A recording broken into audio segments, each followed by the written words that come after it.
They say growing older is a privilege not granted to everyone, but sometimes it feels like a burden wrapped in layers of loss and change. According to recent statistics, nearly 80% of women over 60 experience some form of chronic health issue, be it arthritis, hypertension, or diabetes. The percentage rises when factoring in struggles with mental health, isolation, and the relentless pressures of societal expectations. As I stared at those numbers, I felt like I had become another silent statistic in a sea of faceless data, swept away by the tide of aging. But statistics never tell the full story. Numbers don't capture the loneliness of waking up in a body that feels like a stranger, the frustration of a heart that still dreams, but limbs that refuse to follow. They don't show you the tears shed quietly in the mirror when the reflection looking back seems to erode, bit by bit, every year. My story began the day I noticed my strength slipping away. I was bending down to tie my shoe, and for the first time, my knees refused to cooperate without sending a jolt of pain that left me breathless. I laughed it off at first, pretending it was nothing. It's just a part of getting older, I told myself. But deep down, fear started to nestle in, a gnawing sensation that whispered, "This is just the beginning." Life didn't slow down for me, though my body screamed for it. Tasks I once handled effortlessly became monumental challenges. Grocery shopping left me winded. Walking up the stairs felt like scaling a mountain. Even the smallest chores became battles against an unrelenting force determined to remind me of my limitations. What hit hardest wasn't just the physical exhaustion. It was the loss of identity. I had always been independent, capable, and vibrant. But now, I felt like a shadow of myself, tethered to the past while the present blurred into aching joints and endless fatigue. The weight of what I couldn't do crushed the joy of what I still could. I began avoiding invitations, too embarrassed to admit I couldn't keep up anymore. Loneliness became my constant companion, and I sank deeper into a quiet despair. I remember one particularly harsh evening. The sun was setting, casting golden light across my living room, and I sat in the dim glow with a blanket over my legs, feeling every inch of my isolation. The TV droned in the background, but I wasn't watching. My mind was replaying the words of a friend who had visited earlier that day. She had innocently said, "You're not as spry as you used to be." She meant no harm, but the words cut deep. They echoed long after she left, confirming the fears I had tried to silence. I cried that night. Not the soft, quiet tears that come and go. It was the kind of crying that feels like a flood, the kind that leaves you gasping for breath and grasping for hope. My pillow soaked up every sob, but it couldn't absorb the overwhelming grief of losing the version of myself I had once known. Sleep was my only escape, though even that became restless. I would dream of running through fields, young and vibrant, only to wake to stiff limbs and the realization that I couldn't move as freely as I once did. The contrast was cruel. Morning light felt like a reminder of what I'd lost.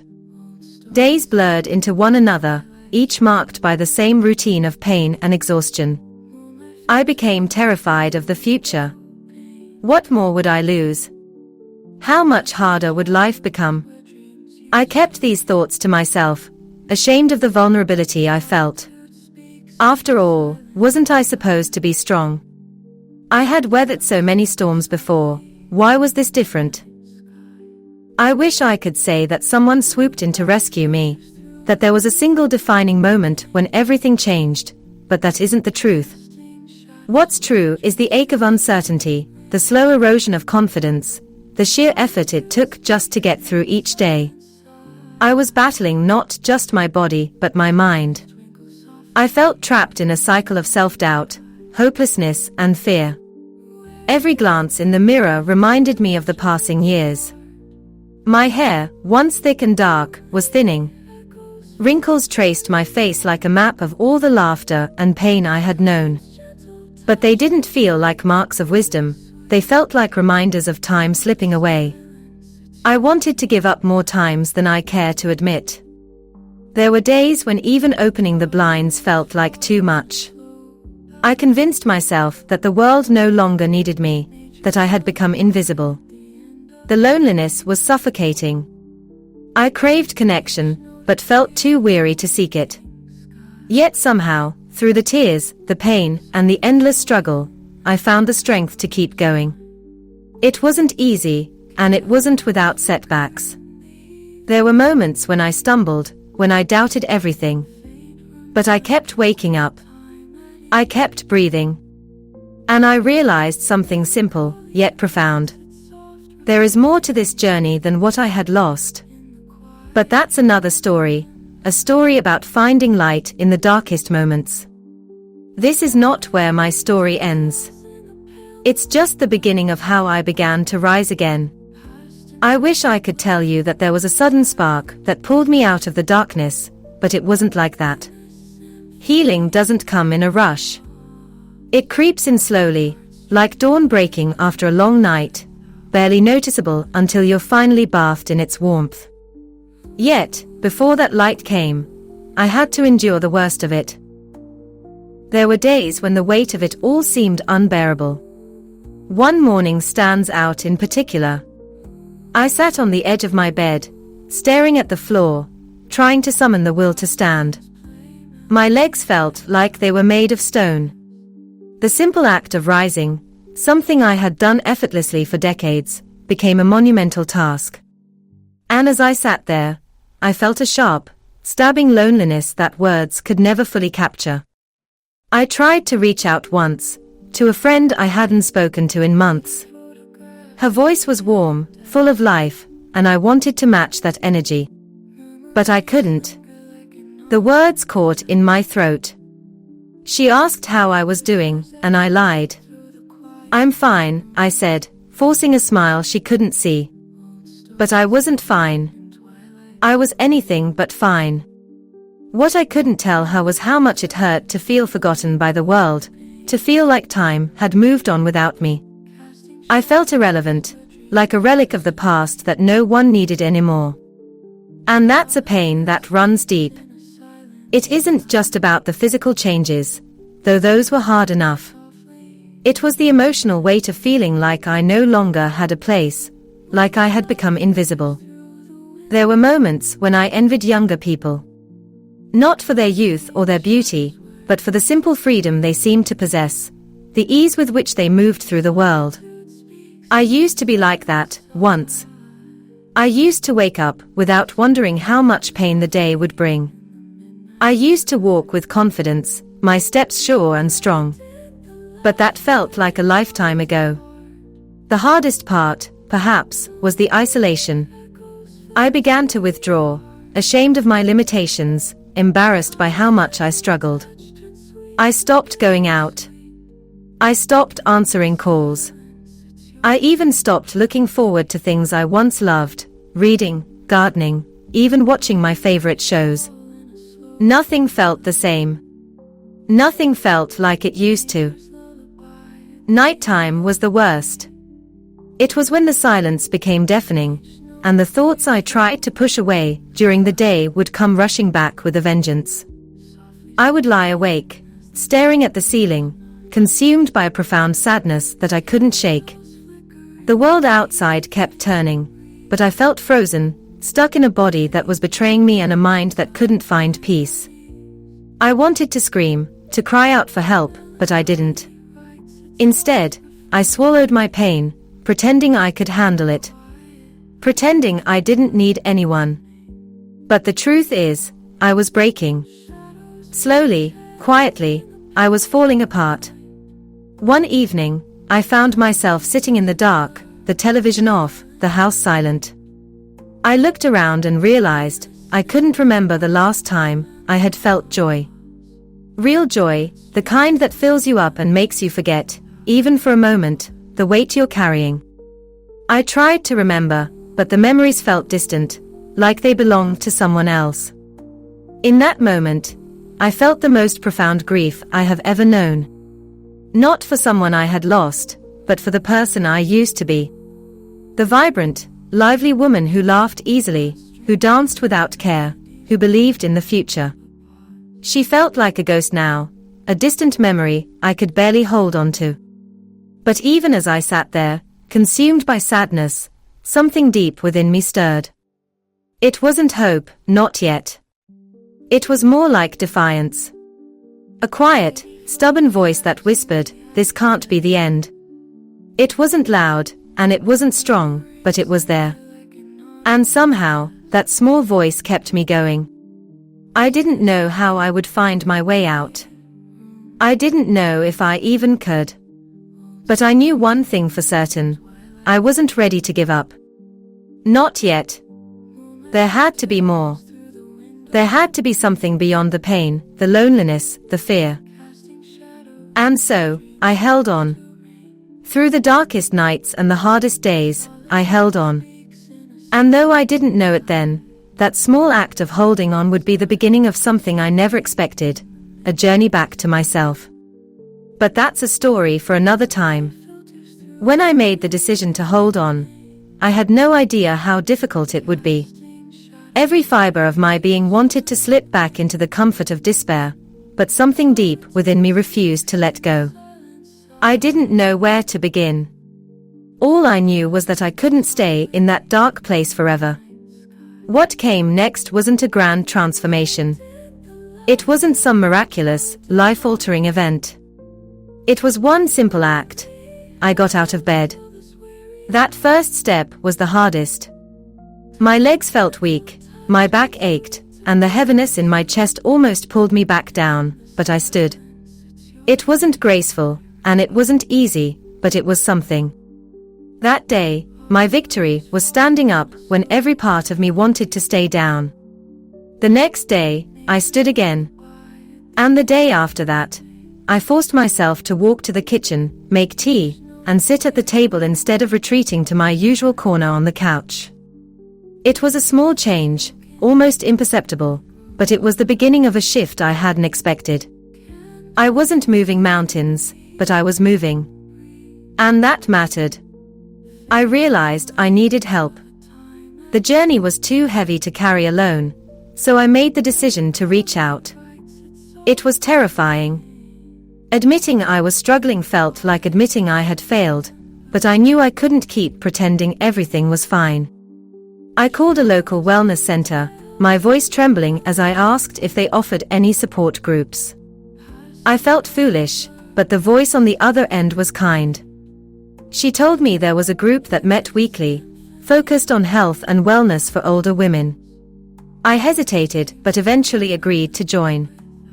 Walking into that first meeting was one of the hardest things I've ever done. My hands trembled, my heart raced, and I nearly turned around and left. But then, I saw the faces of the other women. They looked like me. Not in age or appearance, but in their weariness, in the quiet pain they carried. I wasn't alone anymore. The facilitator of the group spoke softly, but with a strength that made me sit up and listen.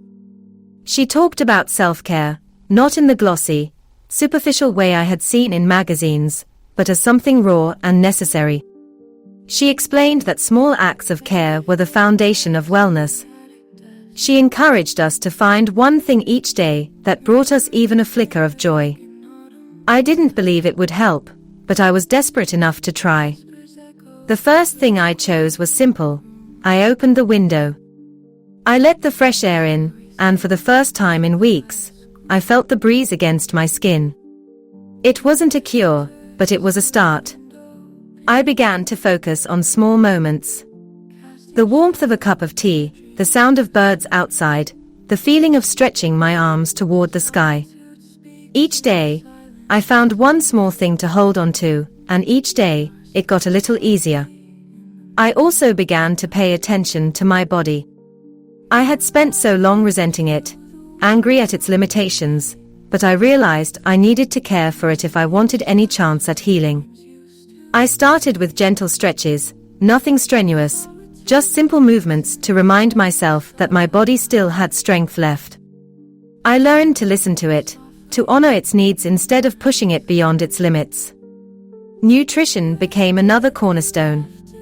I had always eaten whatever was convenient, but I began to realize that my body needed more. I started incorporating fresh vegetables, lean proteins, and whole grains into my diet. It wasn't about weight loss or appearance. It was about giving my body the fuel it needed to heal. I noticed small changes. My energy improved, my mood lifted, and the aches that had once defined my days began to fade. Sleep was another battle, but I fought for it. I created a bedtime routine, turning off screens an hour before bed and filling my evenings with calming activities like reading and gentle stretches. Sleep came more easily, and with it, a sense of renewal I hadn't felt in years. Throughout this journey, I learned the importance of community. I surrounded myself with people who understood the challenges of aging, people who uplifted and encouraged me. I found strength in their stories and hope in their resilience. We weren't just surviving, we were finding ways to thrive together. As time went on, I began to rediscover parts of myself I thought were lost forever. I started painting again, something I hadn't done in decades. I began to enjoy walks in the park, savoring the feeling of the sun on my skin and the sound of leaves rustling in the wind. I found joy in the smallest things, and that joy grew. But the most profound change came not from the external shifts, but from within. I began to see myself with compassion instead of criticism. I stopped mourning the person I used to be and started embracing the person I was becoming. I learned that aging is not a loss, it's a transformation, a journey toward wisdom, resilience, and grace. The turning point in my journey was discovering the book Aging with Grace, Health and Wellness for Older Black Women. It became a guide, offering insights and practical steps that transformed my life. It showed me how to embrace aging with strength and dignity, to find wellness in every aspect of my life. This book helped me rediscover my purpose, find joy in the present, and build a life filled with vitality and peace. If you are struggling with the weight of aging, I urge you to grab a copy of Aging with Grace, Health and Wellness for Older Black Women. You can find the digital version on libraifi.com. The link is in the description. This book is not just a guide, it is a lifeline, a reminder that no matter where you are on your journey, there is always a way to reclaim your health, your joy, and your grace. What I discovered through Aging with Grace was more than just advice. It was a revelation, a complete reframing of what it means to age. The idea that aging could be a time of empowerment, not decline, was foreign to me at first. I had always associated growing older with loss of beauty, loss of energy, loss of purpose. But this book challenged those assumptions, replacing them with a new narrative, one that spoke of renewal, vitality, and strength. The most profound impact came when I began to implement the actionable steps outlined in the book. These weren't overwhelming or unattainable changes, but simple shifts that made all the difference. One of the first suggestions was to cultivate a morning routine that nurtured both the body and the mind. I resisted at first, thinking it wouldn't matter, but the difference was immediate. I started each day with quiet moments of meditation, focusing on my breath and setting an intention for the day. It centered me, giving me clarity and calm before the rush of the day began. Another transformative practice was journaling. I had never been one to write down my thoughts, but the book encouraged it as a way to process emotions and reflect on progress. At first, the words came slowly, awkwardly, as if I didn't know how to articulate what I felt. But soon, the pages filled with my fears, hopes, and small victories. I wrote about the mornings when getting out of bed felt impossible, and the evenings when I was proud of how far I had come. Journaling became a way to witness my own growth and to celebrate the moments, however small, that marked progress. Physical movement was another pillar of the book's teachings, and it wasn't about punishing workouts or rigorous schedules. Instead, it emphasized joyful movement. I began to experiment with different activities, trying yoga, walking, and even dancing alone in my living room.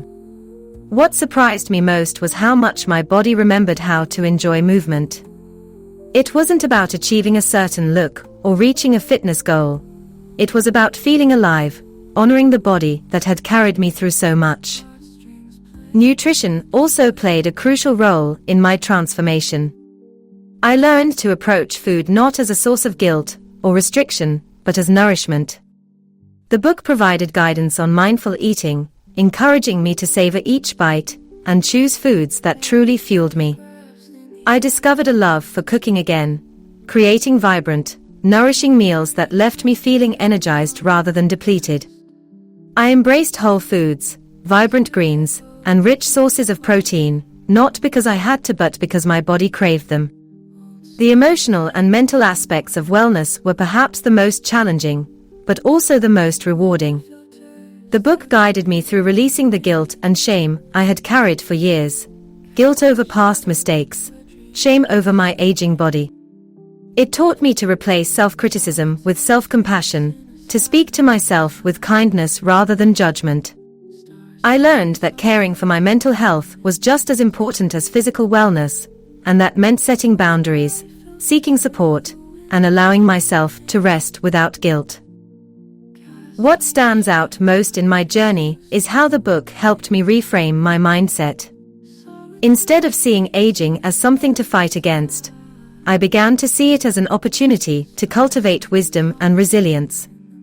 The wisdom to let go of what no longer serves me, and the resilience to embrace the future with hope. I no longer dreaded the mirror or the passing of time. Instead, I found beauty in the lines on my face and the strength in my body's ability to endure and thrive. One of the final steps I embraced was creating a community of support.